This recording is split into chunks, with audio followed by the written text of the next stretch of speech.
علیکم، میں ڈاکٹر محمد راشد۔ آج میں اسپیشل ان افراد سے مخاطب ہوں جو بہت عرصے سے اولاد کی نعمت سے محروم ہیں اور اولاد کے خواہش مند ہیں۔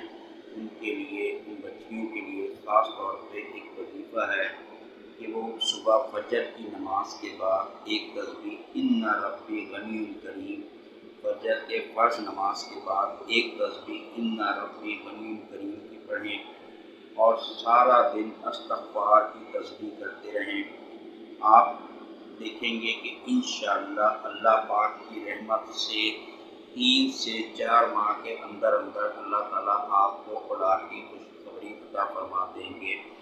اس دعا کو دونوں میاں بیوی فجر کی نماز کے بعد پڑھ سکتے ہیں، نہیں تو دونوں میں سے کوئی ایک فرد، بیوی یا شوہر، وہ بھی پڑھ سکتا ہے۔ رات کے ٹائم ایک تسبیح درود شریف کی سونے سے پہلے 33 مرتبہ پڑھیں اور اللہ سے اولاد کے لیے دعا کریں۔ اللہ کی رحمت سے آپ بہت جلد صاحب اولاد ہو جائیں گے۔ اور دوسرا، جتنا ہو سکے، جتنی اللہ کی توفیق سے ہو سکے، آپ صدقہ کیا کریں تاکہ اللہ پاک آپ کو جلد اولاد کی نعمت سے نواز دے۔ آپ 3 سے 4 ماہ یہ تسبیح پڑھ کر دیکھیں، انشاءاللہ میرا یقین ہے کہ اللہ پاک آپ پر ضرور اپنی رحمت کرے گا۔ السلام علیکم ورحمۃ اللہ وبرکاتہ۔